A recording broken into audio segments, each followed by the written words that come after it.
Have you ever noticed how empty a metro station feels right before the last train arrives, like the city itself is holding its breath and waiting for something to pass through it? Not commuters, not noise, not even time in the usual sense, but something quieter and far more patient, something that doesn't belong to the rush hours or the daylight, something that only moves when everything else has stopped. Most people think the last metro is just a convenience for late workers and tired travelers.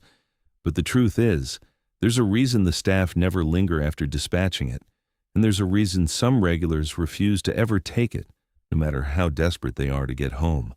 I didn't know any of this when I first took that train.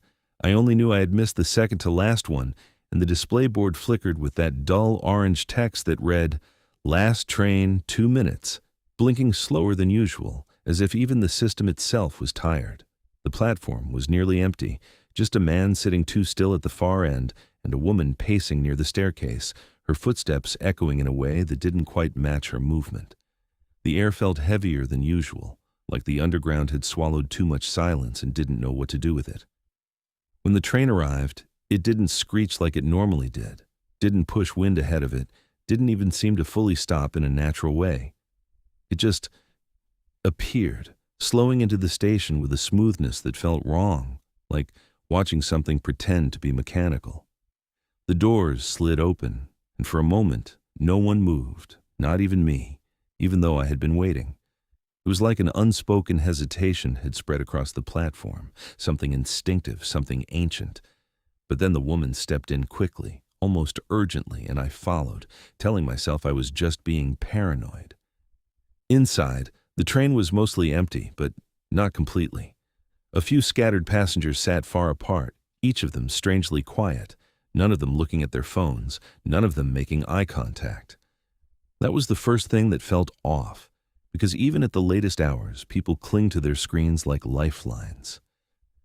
I chose a seat near the door, more out of habit than intention, and only later would I realize that this was the first rule people who knew about this train always followed. Rule 1. Sit near the door, not the window. The windows don't always show what's outside, and sometimes they show something that's trying to look back in. At first, nothing seemed wrong. The train moved, the lights flickered once like they sometimes do, and the recorded announcement played, though it sounded slightly distorted, like it had been stretched just a fraction too long. I leaned back, trying to relax, convincing myself that the strange atmosphere was just because it was late and I was tired. The man who had been sitting on the platform earlier entered my compartment at some point, though I didn't remember seeing him walk in. He took a seat across from me, still as before, his hands folded neatly in his lap, his eyes fixed somewhere just past my shoulder. We approached the first station, and I felt a small sense of relief as the train began to slow down. The familiar rhythm, the expected stop, the opening of doors, all of it should have grounded me back in normalcy. But the train didn't stop. It slowed, yes, just enough to make it feel like it might, but then it sped up again, gliding past the platform without opening its doors. I turned my head instinctively, trying to see what was happening outside, but the windows showed only darkness, not the station we had clearly passed. A murmur spread faintly through the compartment, not loud enough to be called panic, but enough to be noticed. Someone shifted in their seat. Someone else looked down quickly, as if avoiding something. I opened my mouth, ready to ask if anyone else had noticed, ready to say something normal like, "Did we just skip that stop?" But before the words could leave my lips, I caught the man across from me shaking his head ever so slightly. Not at me exactly, but in my direction. Rule 2. If the train skips a station, don't ask why. Because the moment you question it, the train starts noticing you. I swallowed my words, forcing myself to stay quiet, even though my instincts screamed at me to confirm what I had just seen. The silence that followed felt heavier than before, like the train itself had been listening, waiting to see who would break first. No one did. No one spoke. And slowly, the illusion of normalcy tried to stitch itself back together, even though it was already unraveling. The next few minutes passed in an uneasy stillness. The lights flickered again, longer this time, dipping just enough to cast shadows that didn't align with the objects creating them.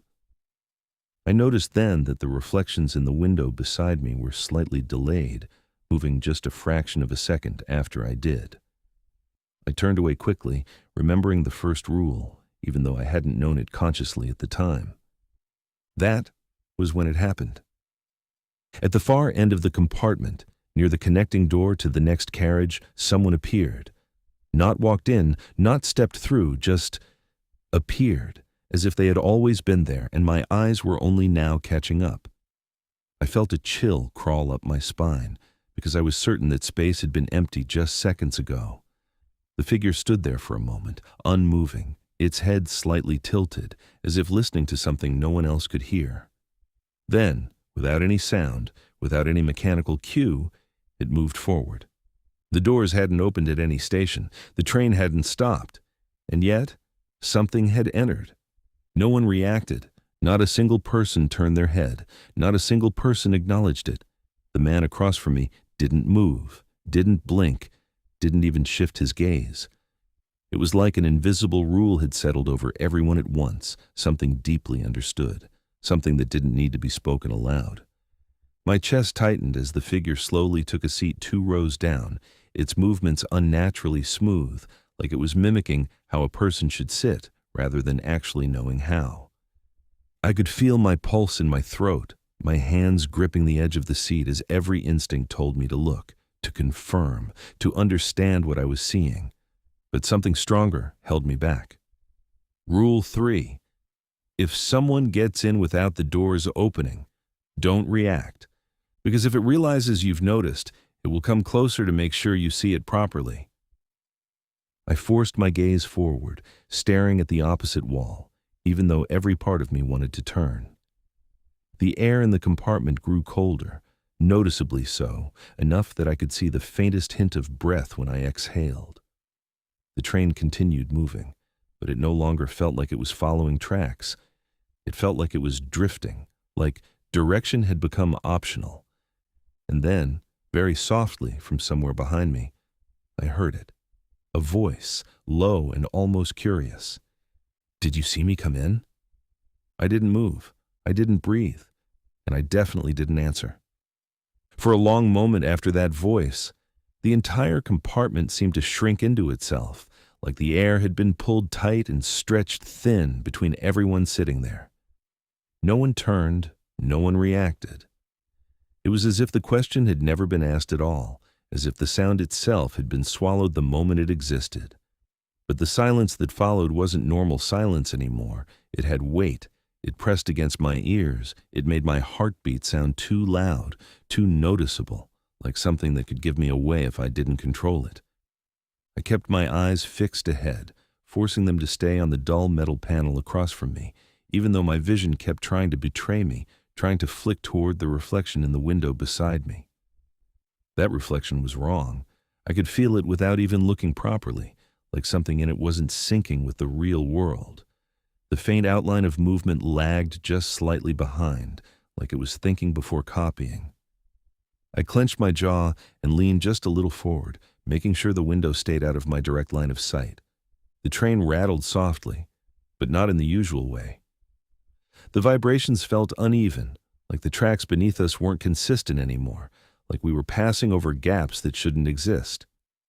Somewhere in the carriage, a faint metallic tapping started, irregular and distant, like someone lightly knocking on a surface far away. No one acknowledged it. Then the voice came again, a little closer this time, a little clearer. "Strange. You didn't react." My fingers tightened around the edge of the seat. It wasn't right behind me yet, but it wasn't far either. I could feel it in the shift of the air, in the way the temperature dipped just slightly lower than before. The man sitting across from me lowered his gaze just a fraction, not enough to be obvious, but enough for me to notice. It was the first movement he had made since I boarded. And that's when I realized something important, something that made my stomach drop. He wasn't ignoring it, he was avoiding it. There's a difference, and once you see it, you can't unsee it. Ignoring is passive, like pretending something isn't there. Avoiding is deliberate, careful, controlled. It means you know exactly where it is, even without looking, and you're choosing not to acknowledge it, because you understand the consequences. That's when another rule formed in my mind, not spoken aloud, not written anywhere, but carried in the behavior of everyone around me. Rule 4. Don't help anyone who breaks the rules. Because the moment you show awareness, you become part of the same mistake. A sudden movement caught my attention from the far end of the carriage. One of the passengers, a young guy sitting near the connecting door, shifted nervously in his seat. His foot tapped against the floor, faster and faster, his breathing uneven. He hadn't been still like the others, not completely. Maybe he hadn't understood. Maybe this was his first time, too. The tapping sound grew louder, sharper, no longer distant. It wasn't coming from the train. It was coming from him. "Did you hear it?"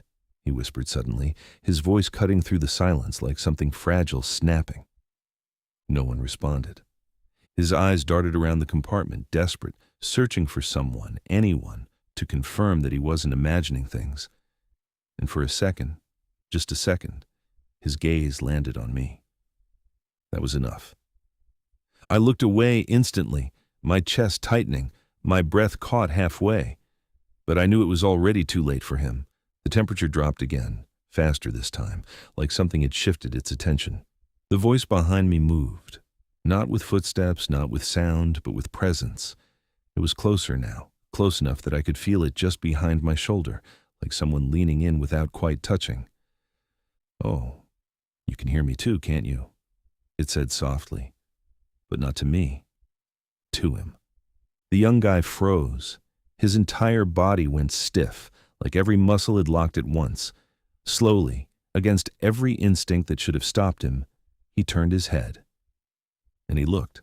The reaction was immediate. His face twisted, not in fear exactly, but in something worse, something like confusion collapsing into horror all at once.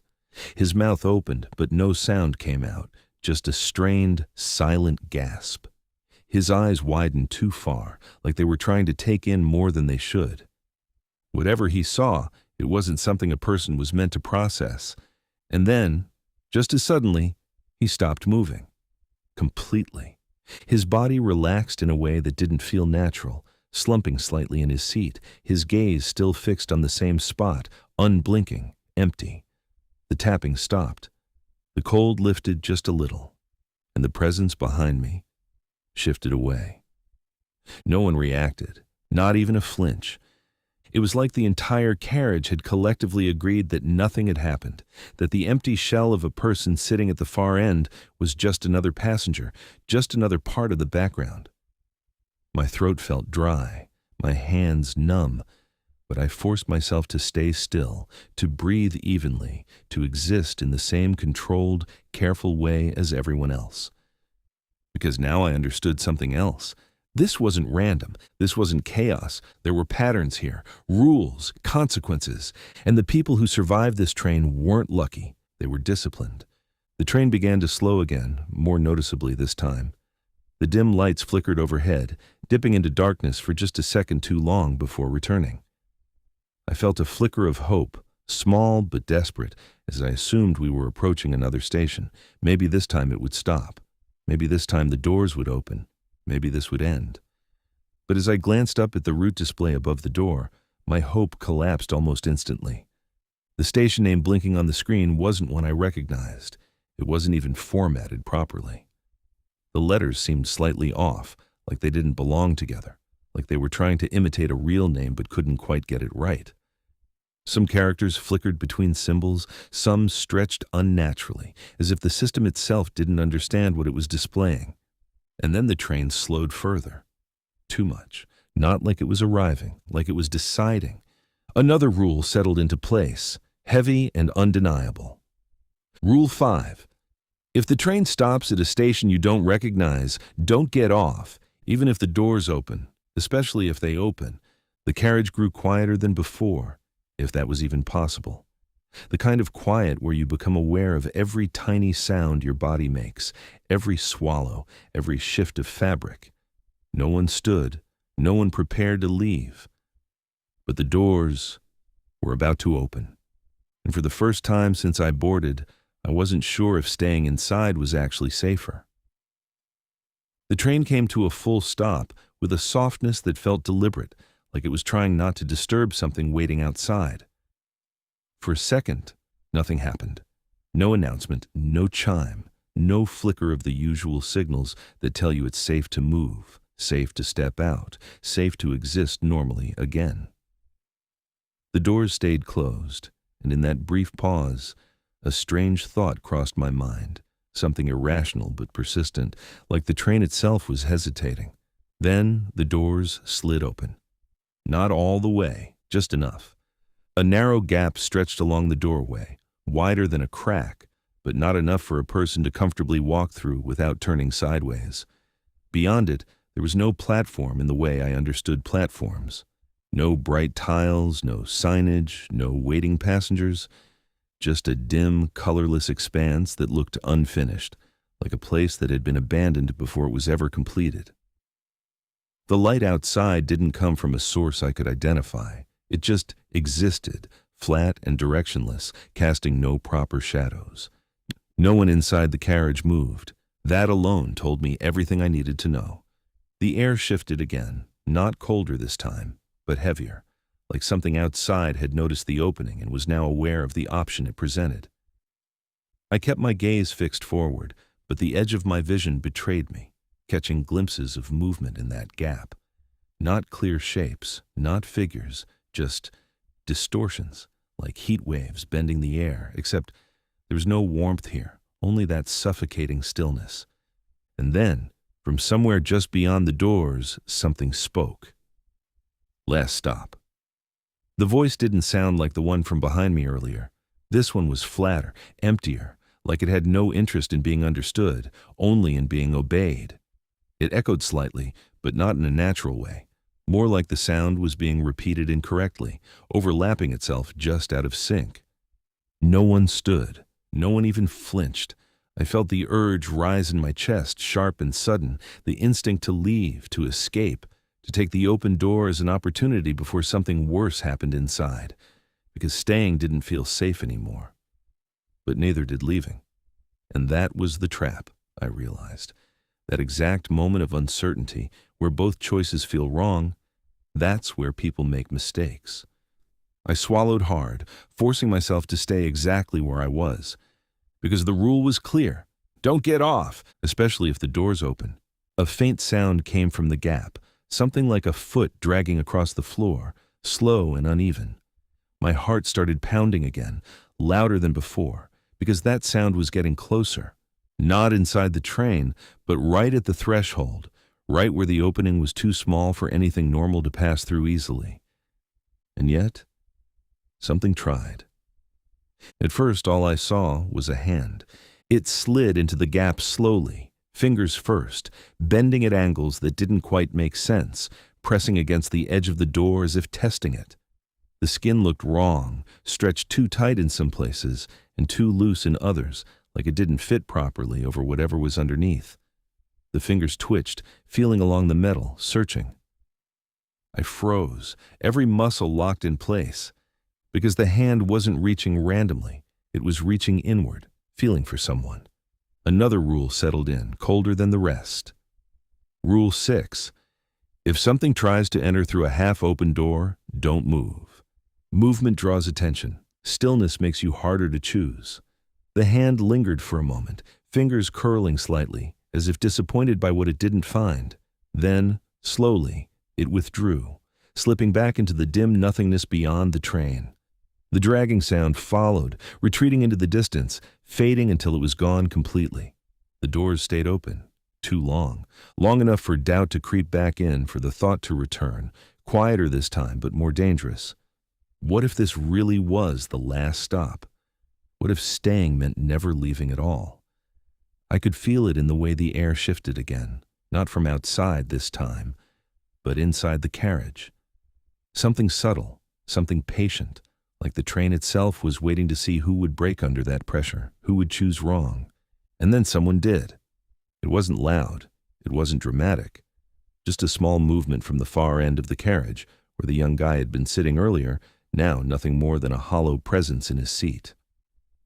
A woman a few rows ahead of him stood up slowly, her movements hesitant but determined, like she had convinced herself this was the right choice.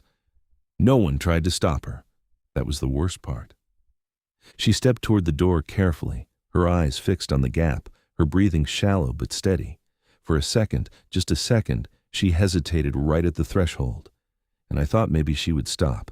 Maybe she would sit back down. Maybe she would understand. But she didn't. She turned sideways and slipped through the opening.